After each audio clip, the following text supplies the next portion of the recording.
എല്ലാ വിദ്യാർത്ഥികൾക്കും പുതിയൊരു വീഡിയോയിലേക്ക് സ്വാഗതം. ഈ വർഷത്തെ +2 പരീക്ഷ നടന്നുകൊണ്ടിരിക്കുകയാണ്. +1 പരീക്ഷ മാർച്ച് 6-ാം തീയതി മുതൽ ആണ് ആരംഭിക്കുന്നത്. നിലവിൽ +2 പരീക്ഷ ആരംഭിച്ചിട്ടുണ്ട്.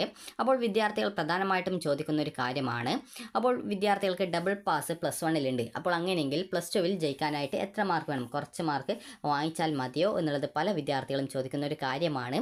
അതുപോലെ തന്നെ +1-ൽ ഡബിൾ പാസ് കിട്ടിയിട്ടുണ്ടെങ്കിൽ +2-വിൻ്റെ പരീക്ഷ എഴുതിയിട്ടില്ലെങ്കിൽ എന്തെങ്കിലും പ്രോബ്ലം ഉണ്ടോ എന്നുള്ളത്, അതുപോലെ പിന്നീട് ഭാവിയിൽ എന്തെങ്കിലും അഡ്മിഷനൊക്കെ ബുദ്ധിമുട്ടുണ്ടാകുമോ എന്നുള്ളത് പല വിദ്യാർത്ഥികൾക്കുമുള്ള സംശയമാണ്.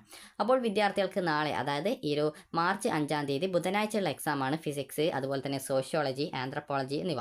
അപ്പോൾ നിങ്ങൾക്ക് ഇതിൽ ഏതെങ്കിലും ഒരു എക്സാം ഉണ്ടെങ്കിൽ നിങ്ങൾ കൃത്യമായിട്ട് പോയിട്ട് എഴുതാനായിട്ട് ശ്രദ്ധിക്കുക. കാരണം +2-വിൻ്റെ പരീക്ഷ നിങ്ങൾ അറ്റൻഡ് ചെയ്യാതിരിക്കുകയാണ് എങ്കിൽ വിദ്യാർത്ഥികൾ ആ ഒരു സബ്ജക്റ്റ് ഫെയിൽഡ് ആയതായിട്ടാണ്, അതായത് ആ ഒരു സബ്ജക്റ്റ് തോറ്റതായിട്ട് കണക്കാക്കും. കാരണം അവിടെ ആബ്സെൻ്റ് ആണ് വരിക നിങ്ങൾ എഴുതാതിരിക്കുകയാണെങ്കിൽ.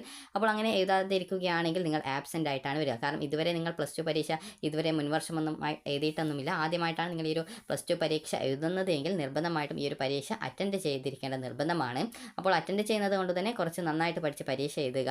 അതുപോലെ തന്നെ വിദ്യാർത്ഥികൾ ശ്രദ്ധിക്കേണ്ട പ്രധാനപ്പെട്ട കാര്യം എന്ന് പറയുന്നത്, നിങ്ങൾക്ക് ഡബിൾ പാസ് മാർക്ക് +1-ൽ ഉണ്ട് എന്ന് കരുതുക. അപ്പോൾ നിങ്ങൾക്ക് ഡബിൾ പാസ് മാർക്ക് ഉണ്ട് എങ്കിൽ കൂടി വിദ്യാർത്ഥികൾ +2-വിൽ നന്നായിട്ട് പഠിച്ച് കൂടുതൽ മാർക്ക് വാങ്ങിക്കാനായിട്ട് ശ്രദ്ധിക്കുക. അതായത് നിങ്ങളെക്കൊണ്ട് എത്ര മാർക്ക് വാങ്ങിക്കാൻ സാധിക്കുമോ അത്രയും മാർക്ക് വാങ്ങിക്കാനായിട്ട് ശ്രദ്ധിക്കുക.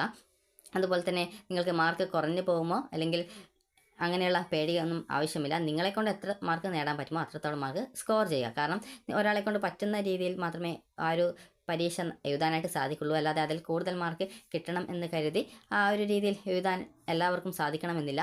അപ്പോൾ അതുകൊണ്ട് തന്നെ നിങ്ങളെക്കൊണ്ട് പറ്റുന്ന രീതിയിൽ നിങ്ങൾ എക്സാം എഴുതി കൂടുതൽ മാർക്ക് സ്കോർ ചെയ്യുന്ന രീതിയിൽ നിങ്ങൾ എഴുതാനായിട്ട് ശ്രദ്ധിക്കുക.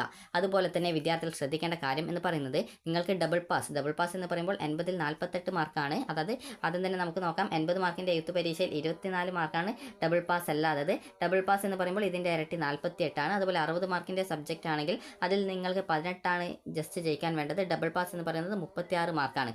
അപ്പോൾ നിങ്ങൾക്ക് ഈ ഒരു രീതിയിലാണ് ഇതിൻ്റെ ഡബിൾ പാസ് വരുന്നത്. അപ്പോൾ ഇങ്ങനെ ഡബിൾ പാസ് മാർക്ക് കിട്ടി എന്ന് കരുതി നിങ്ങൾ ഈ ഒരു +2 പരീക്ഷ നിങ്ങൾ എഴുതാതിരിക്കുകയാണെങ്കിൽ പിന്നീട് നിങ്ങൾക്ക് ആ ഒരു +2-വിൻ്റെ സബ്ജക്റ്റിൻ്റെ മാർക്ക് ഇമ്പ്രൂവ്മെൻറ്റ് ചെയ്യണമെന്നൊക്കെ നിങ്ങൾക്കൊരു ആഗ്രഹമുണ്ടാകും. അപ്പോൾ പിന്നീട് നിങ്ങൾക്ക് അതിനുള്ള ഒരു അവസരം ഉണ്ടാവില്ല. കാരണം +2-വിൻ്റെ പരീക്ഷ കഴിഞ്ഞ ഉടനെ മാത്രമാണ് റെഗുലർ വിദ്യാർത്ഥികൾക്ക് ഒരു വിഷയം ഇമ്പ്രൂവ്മെൻറ്റ് ചെയ്യാൻ പറ്റുന്നത്. അതുപോലെ തന്നെ +2-വിൻ്റെ പരീക്ഷ കഴിഞ്ഞ ശേഷം പിന്നീട് +2 സേ പരീക്ഷയിൽ തോറ്റിട്ടുള്ള, അതായത് ഏതൊക്കെ സബ്ജക്റ്റാണോ +2 പരീക്ഷയിൽ തോറ്റിട്ടുള്ളത് ആ ഒരു എല്ലാ സബ്ജക്റ്റും സേ പരീക്ഷ എഴുതാൻ സാധിക്കും. എന്നാൽ ജയിച്ചൊരു വിദ്യാർത്ഥിക്ക് ആകെ ഒരു വിഷയം മാത്രമാണ്, അതായത് ഈ ഒരു +2 പരീക്ഷ കഴിഞ്ഞ ശേഷം പിന്നീട് വരുന്ന തൊട്ടടുത്തുള്ള +2 സേ പരീക്ഷയ്ക്ക് എഴുതുന്നതിനായിട്ട് സാധിക്കുക. അതുകൊണ്ട് തന്നെ നിങ്ങൾക്ക് ഡബിൾ പാസ് മാർക്ക് കിട്ടി എന്ന് കരുതി നിങ്ങൾ ഈ ഒരു +2-വിൻ്റെ പരീക്ഷയ്ക്ക് നന്നായിട്ട് പഠിക്കാതെ എഴുതാനായിട്ട് ശ്രമിക്കരുത്. കുറച്ച് നന്നായിട്ട് പഠിച്ച് എഴുതുക. കാരണം നിങ്ങൾക്കിപ്പോൾ നിങ്ങൾ സയൻസ് ഗ്രൂപ്പാണ് എടുത്തിട്ടുള്ളതെങ്കിൽ നിങ്ങൾക്ക് ഈ ഒരു നിങ്ങൾ എൻട്രൻസിനൊക്കെ അപ്ലൈ ചെയ്തിട്ടുണ്ടാകും. അതായത് കീം, അതുപോലെ തന്നെ നീറ്റ് എന്നിവയ്ക്കൊക്കെ അപ്ലൈ ചെയ്തിട്ടുണ്ടാകും. അപ്പോൾ നിങ്ങൾക്ക് ഈ ഒരു നീറ്റിനൊക്കെ നിങ്ങൾക്ക് +2-വിൻ്റെ സ്കോറാണ് എലിജിബിലിറ്റി സ്കോറായിട്ട് എടുക്കുന്നത്. നീറ്റിൻ്റേതിന് ഈ ഒരു എലിജിബിലിറ്റിക്ക് മാത്രമാണ് +2-വിൻ്റെ സ്കോർ എടുക്കുന്നത് എങ്കിൽ കീമിൻ്റേത് റാങ്ക് ലിസ്റ്റ് തയ്യാറാക്കുന്നതിലേക്ക് നിങ്ങളുടെ +2-വിൻ്റെ ഫിസിക്സ്, കെമിസ്ട്രി, മാത്സ് എന്നിവയുടെ മാർക്ക് പരിഗണിക്കുന്നുണ്ട്. അപ്പോൾ അതുകൊണ്ട് തന്നെ വിദ്യാർത്ഥികൾ ശ്രദ്ധിക്കേണ്ട കാര്യം എന്ന് പറയുന്നത്, നിങ്ങൾ +1-ന് ഡബിൾ പാസ് മാർക്ക് കിട്ടി എന്ന് കരുതി +2 ഉഴപ്പിയിട്ട് പഠിക്കാൻ ശ്രമിക്കരുത്. നിങ്ങൾ നന്നായിട്ട് പഠിച്ചിട്ട് കൂടുതൽ മാർക്ക് വാങ്ങിക്കാനായിട്ട് ശ്രദ്ധിക്കുക. കാരണം ജസ്റ്റ് നിങ്ങൾക്ക് ഈ ഒരു പരീക്ഷ എന്ന് പറയുന്നത് കുറച്ച്, അതായത് ഒരു മാസത്തിനുള്ളിൽ തന്നെ കഴിയും. അപ്പോൾ അതിനുശേഷം പിന്നീട് നിങ്ങൾ ഈ ഒരു പരീക്ഷയ്ക്ക് ആ ഒരു സമയം നന്നായിട്ട് പഠിച്ചിട്ടുണ്ടായിരുന്നെങ്കിൽ എനിക്ക് കുറച്ചുകൂടി മെച്ചപ്പെട്ട മാർക്ക് കിട്ടുമെന്ന് കരുതി നിങ്ങൾ ചിന്തിച്ചതുകൊണ്ട് പിന്നീട് പ്രയോജനം ഉണ്ടാവില്ല.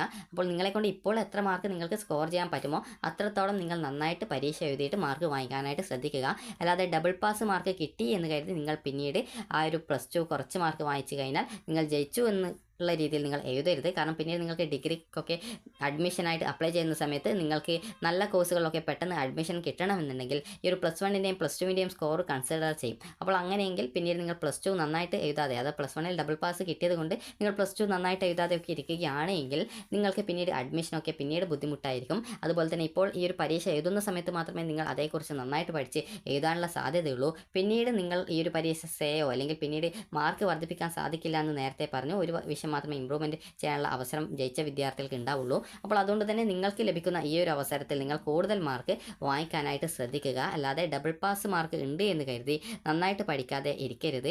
അപ്പോൾ വിദ്യാർത്ഥികൾ ശ്രദ്ധിക്കേണ്ട കാര്യം എന്ന് പറയുന്നത് ഇത്രമാത്രമാണ്. നിങ്ങൾ എക്സാമിന് നന്നായിട്ട് പഠിച്ചിട്ട് പോയിട്ട് എഴുതുക. നിങ്ങൾക്ക് ഡബിൾ പാസ് ഉണ്ടായാലും ശരി ഇല്ലെങ്കിലും ശരി പോയിട്ട് നന്നായിട്ട് പഠിച്ചിട്ട് പരീക്ഷ എഴുതുക. അതുപോലെ തന്നെ വിദ്യാർത്ഥികൾ ചോദിക്കുന്ന കാര്യമാണ്, ഇപ്പോൾ +1 ഇമ്പ്രൂവ്മെൻറ്റ് ചെയ്യുന്ന വിദ്യാർത്ഥികൾക്ക് +1 പബ്ലിക് എക്സാമിനേഷൻ എഴുതുന്ന വിദ്യാർത്ഥികളോടൊപ്പം തന്നെയായിരിക്കുമോ എക്സാം എന്നുള്ളത്. അപ്പോൾ നിങ്ങൾക്ക് ആ ഒരു +1 പബ്ലിക് എക്സാമിനേഷൻ എഴുതുന്ന വിദ്യാർത്ഥികളോടൊപ്പം തന്നെയാണ് +1 ഇമ്പ്രൂവ്മെൻറ്റ് പരീക്ഷയും ഉണ്ടാവുക. അതുപോലെ തന്നെ സെയിം ക്വസ്റ്റ്യൻ പേപ്പർ തന്നെയായിരിക്കും ഉണ്ടാവുക.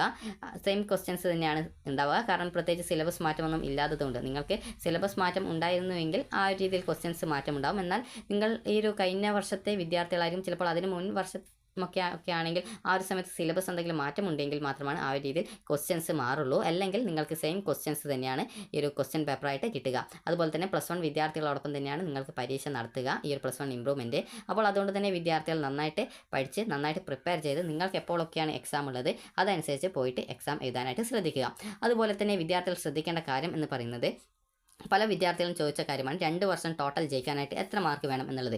അപ്പോൾ നിങ്ങൾക്ക് ഈ ഒരു +1 +2 നിങ്ങൾ എഴുത്ത് പരീക്ഷയിൽ, അതായത് എഴുതിയിട്ട് നിങ്ങൾക്ക് എത്ര മാർക്ക് കിട്ടി, അങ്ങനെ +1ൻ്റെയും +2ൻ്റെയും സബ്ജക്റ്റ് നോക്കുന്ന സമയത്ത് 60 മാർക്കിൻ്റെ സബ്ജക്റ്റ് ആണെങ്കിൽ നിങ്ങൾക്കറിയാം ഒരു വർഷം 24 മാർക്കാണ്. 24 ഫുള്ളായി കിട്ടിയിട്ടില്ലെങ്കിൽ അതായത് 60 60ൽ 18 മാർക്കാണ്. അതായത് 60ൽ 18 മാർക്കാണ്. അപ്പോൾ 60ൽ 18 മാർക്ക് ആയതുകൊണ്ട് നിങ്ങൾക്ക് 2 വർഷം കൂടി ടോട്ടൽ 36 മാർക്ക് കിട്ടിക്കഴിഞ്ഞാൽ ഡബിൾ പാസ്സായി, അതായത് ജയിച്ചു എന്ന് മനസ്സിലാക്കാം. അതുപോലെ 80 മാർക്ക് ഉള്ള സബ്ജക്റ്റ് ആണെങ്കിൽ 24 മാർക്കാണ് ഒരു വർഷം ജയിക്കാൻ വേണ്ടത്. അത് നിങ്ങൾക്ക് ഒരു വർഷം കിട്ടിയിട്ടില്ലെങ്കിൽ ടോട്ടലായിട്ട് നെക്സ്റ്റ് ഇയറിലും അതിൻ്റെ ബാക്കി കൂടി, അതായത് ഈ ഒരു +2ലും കൂടി അതിൻ്റെ ബാക്കി വാങ്ങിച്ച ശേഷം ടോട്ടൽ 48 മാർക്ക് കിട്ടിയാൽ മതി. അതായത് നിങ്ങൾക്ക് എങ്ങനെയായാലും 60 മാർക്കിൻ്റെ സബ്ജക്റ്റിൽ 2 വർഷം കൂടി എഴുത്തു പരീക്ഷയിൽ 36ഉം 80 മാർക്കിൻ്റെതിൽ 48 മാർക്കും 2 വർഷത്തേത് എഴുത്തു പരീക്ഷ കൂട്ടി കിട്ടിക്കഴിഞ്ഞാൽ നിങ്ങൾ ജയിക്കും. അപ്പോൾ ഈ ഒരു ഗ്രേഡ് കിട്ടിക്കഴിഞ്ഞാൽ നിങ്ങൾക്ക് ഏകദേശം C ഗ്രേഡാണ് ആ ഒരു സബ്ജക്റ്റിന് കിട്ടുക. അപ്പോൾ അതുകൊണ്ട് തന്നെ നിങ്ങൾ ശ്രദ്ധിക്കേണ്ട കാര്യം എന്ന് പറയുന്നത്, നിങ്ങളുടെ ലക്ഷ്യം ഒരു ജസ്റ്റ് പാസ് ആവുക എന്നുള്ളതല്ല, കുറച്ചുകൂടി നല്ല മികച്ചൊരു സ്കോർ നേടുക എന്നുള്ളതായിരിക്കണം. അപ്പോൾ അതുകൊണ്ട് തന്നെ നിങ്ങൾ +1ന് ഡബിൾ പാസ് കിട്ടി എന്ന് കരുതി നിങ്ങൾ ഈ ഒരു +2 പരീക്ഷയിൽ നന്നായിട്ട് പഠിക്കാതെ ഇരിക്കരുത്. നിങ്ങൾ നന്നായിട്ട് പഠിക്കുക, കൂടുതൽ മാർക്ക് വാങ്ങിക്കുക. കാരണം നിങ്ങൾക്ക് ഇപ്പോൾ ലഭിക്കുന്ന ഒരു അവസരം പിന്നീട് കിട്ടുന്നതല്ല. അപ്പോൾ അതുകൊണ്ട് തന്നെ അതുപോലെ തന്നെ നിങ്ങളെക്കൊണ്ട് പറ്റുന്ന രീതിയിൽ പഠിച്ചിട്ട് എഴുതുക. അതുപോലെ ടെൻഷനൊന്നും അടിക്കേണ്ടതില്ല. കാരണം പല വിദ്യാർത്ഥികളും എനിക്ക് A+ കിട്ടുമോ കിട്ടൂലേ എന്നൊക്കെ കരുതി ടെൻഷൻ അടിക്കാറുണ്ട്. അപ്പോൾ നിങ്ങൾ പ്രത്യേകം ശ്രദ്ധിക്കേണ്ടത്, നിങ്ങളെക്കൊണ്ട് പറ്റുന്ന രീതിയിൽ നന്നായിട്ട് പഠിച്ച് എക്സാം എഴുതുക. റിസൾട്ട് എന്ത് തന്നെയായിരുന്നാലും നിങ്ങൾക്ക് എത്രത്തോളം എഴുതാൻ പറ്റുമോ അത്രത്തോളം നന്നായിട്ട് എഴുതാനായിട്ട് ശ്രദ്ധിക്കുക. അതുപോലെ നിങ്ങൾ ജയിക്കുമോ തോക്കുമോ എന്നുള്ള കാര്യങ്ങളൊന്നും പ്രത്യേകിച്ച് നോക്കേണ്ടതില്ല. നിങ്ങൾ നന്നായിട്ട് എഴുതി കഴിഞ്ഞാൽ നിങ്ങൾക്ക് ഉറപ്പായിട്ടും നല്ലൊരു റിസൾട്ട് കിട്ടും. അതുപോലെ തന്നെ +2 പരീക്ഷയ്ക്ക് ശേഷം നിങ്ങൾക്ക് റിസൾട്ട് വന്ന ശേഷം നിങ്ങൾക്ക് ഈ ഒരു ടോട്ടൽ ഓവറോൾ നോക്കുന്ന സമയത്ത് നിങ്ങൾ തോൽക്കുകയാണെങ്കിൽ നിങ്ങൾക്ക് ഈ ഒരു റിസൾട്ട് വന്ന് തൊട്ടടുത്ത ദിവസം തന്നെ +2 സേ ഓർ ഇമ്പ്രൂവ്മെൻറ്റ് എക്സാമിനേഷൻ അപേക്ഷ സമർപ്പിക്കാവുന്നതാണ്.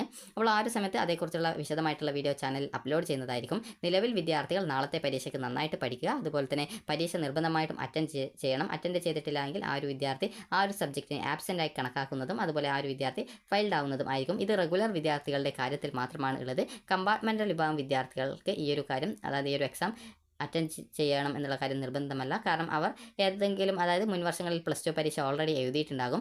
അവർ ചിലപ്പോൾ +1ലെ സബ്ജക്റ്റ് ഫെയിൽഡ് ആയിട്ടുണ്ടാകും. അങ്ങനെയെങ്കിൽ ആ ഒരു +1ലേത് എഴുതിയാൽ മതിയാകും. +2 മാത്രമാണ് ഫെയിൽഡ്. +1 ഓൾറെഡി പാസ്സാണെങ്കിൽ അങ്ങനെയുള്ള വിദ്യാർത്ഥികൾ +1 മാത്രം കമ്പാർട്ട്മെൻ്റൽ വിഭാഗത്തിൽ എഴുതിയാൽ മതി. നേരത്തെ പറഞ്ഞതുപോലെ പരീക്ഷ അറ്റൻഡ് ചെയ്തിട്ടില്ലെങ്കിൽ തോൽക്കുന്നത്, അതായത് ഫെയിൽഡായിട്ട് കണക്കാക്കുന്നത് റെഗുലർ വിദ്യാർത്ഥികളാണ്. അതായത് നിലവിൽ ആദ്യമായിട്ട് +2 പരീക്ഷ എഴുതുന്ന വിദ്യാർത്ഥികൾ ആണ് ഈ +2 പരീക്ഷ അറ്റൻഡ് ചെയ്തിട്ടില്ലെങ്കിൽ ആബ്സെൻ്റായി കണക്കാക്കുന്നതും ഫെയിൽഡ് ആക്കുന്നതും. അപ്പോൾ അതുകൊണ്ട് തന്നെ വിദ്യാർത്ഥികൾ നന്നായിട്ട് ഈ ഒരു പരീക്ഷ അറ്റൻഡ് ചെയ്ത് എഴുതാനായിട്ട് ശ്രദ്ധിക്കുക. അപ്പോൾ ഈ ഒരു വീഡിയോ നിങ്ങൾക്ക് ഉപകാരപ്രദമായിട്ടുണ്ടെങ്കിൽ ലൈക്ക് ചെയ്യുക, ഷെയർ ചെയ്യുക.